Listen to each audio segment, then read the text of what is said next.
AI gets a body. Humanoids are already working in factories, but the math doesn't add up yet. Artificial intelligence has learned to talk, code, and reason. Now it wants a body.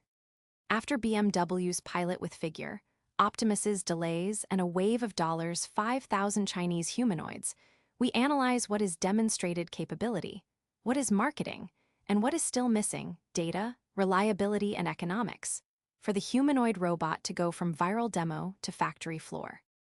The thesis: humanoid robotics is real, and it has already crossed the line separating demos from useful work.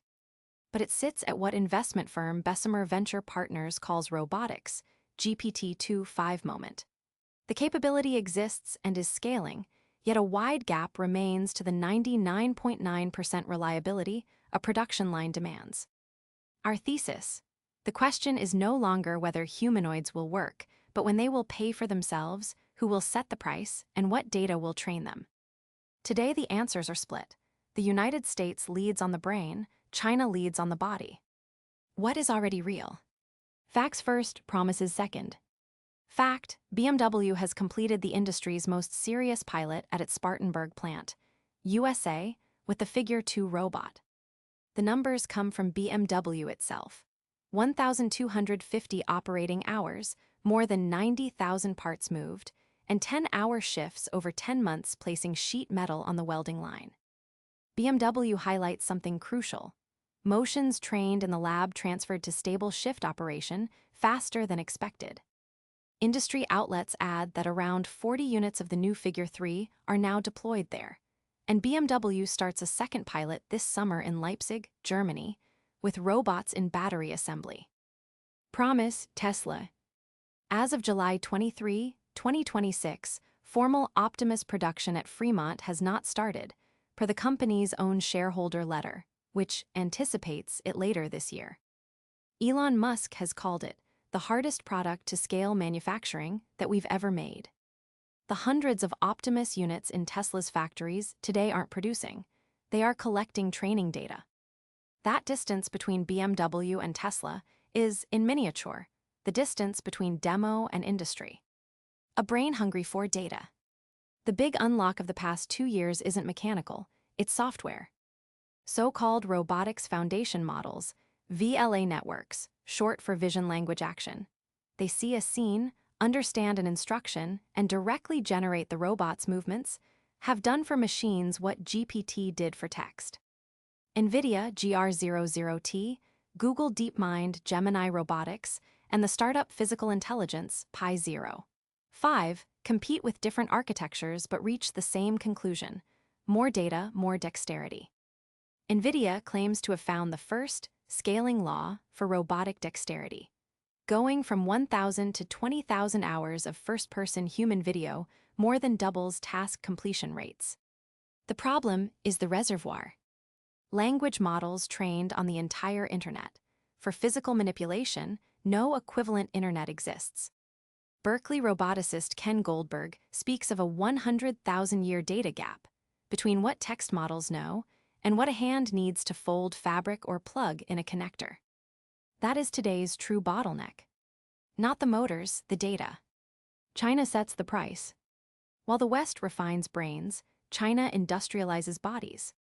Unitree launched its R1 humanoid at $5,900, now under $5,000, and sells the G1 for $16,000. Its founder explained the key to time: they build their own actuators, the robot's muscles, which account for 50% to 70% of its cost.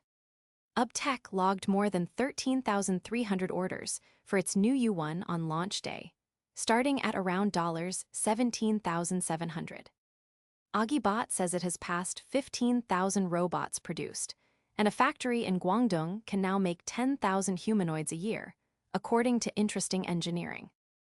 Industry tallies attribute to China roughly 90% of humanoid units shipped worldwide, backed by some $20 billion in public subsidies. Caution: units shipped are not units working. Many of those robots end up in labs, trade shows, and stage performances.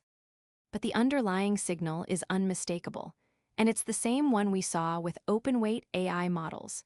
China's cost curve is falling faster than any published forecast, and that both democratizes the sector and squeezes it. The math that doesn't add up yet.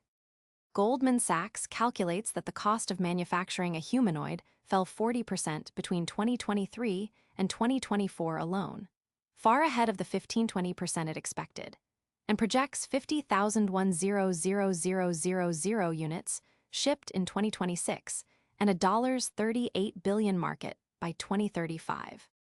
Morgan Stanley sees a $5 trillion opportunity by 2050. These are projections, not facts. The real math is done on the factory floor. A humanoid only competes with labor costs if its reliability, maintenance, and useful hours hold up, and independent analyses agree that current pilots run at speeds and reliability levels that classic industrial robotics cleared a decade ago. Figure claims it went from building one robot per day to one per hour at its Bot-Q plant, on the way to 50,000 units a year. That is a company figure, without independent verification. The honest metric isn't orders or videos. It's the autonomous operating hours a customer is willing to pay for. So far, only BMW has published them. Our read: why insist on the human form, expensive as it is? Because the world is designed for us: stairs, doors, shelves, tools. The humanoid is the only robot that doesn't require redesigning the factory, and that is why, even though a fixed arm remains cheaper and more reliable for a single task, it is a platform bet, not a niche one. In the short term, honesty. The first jobs exposed will be repetitive physical work in warehouses and logistics, the blue-collar equivalent of the back-office exposure we flagged in our AI and Jobs series, and a new geopolitical risk emerges. Because whoever controls actuators and the supply chain holds leverage comparable to chips, and today that leverage is Chinese. In the long term, the prize justifies patience. Tireless arms to care for an aging population, manufacture closer to home, and make basic goods cheaper. Physical abundance to complement cognitive abundance. What to watch to avoid buying hype. 1. Autonomous hours published by customers, BMW, Mercedes, not DMOS. 2. Whether NVIDIA's physical data scaling law holds because it would compress the whole timeline. 3. Unitry's price as the market's floor. 4. The closing of the 99.9% reliability gap. Our forecast: humanoids profitable in narrow logistics tasks before 2028, in your home well after what the marketing promises. Neither imminent job apocalypse nor a robot butler this Christmas. A decade of quiet industrial deployment that, governed well, ends where we always point more abundance and less drudgery.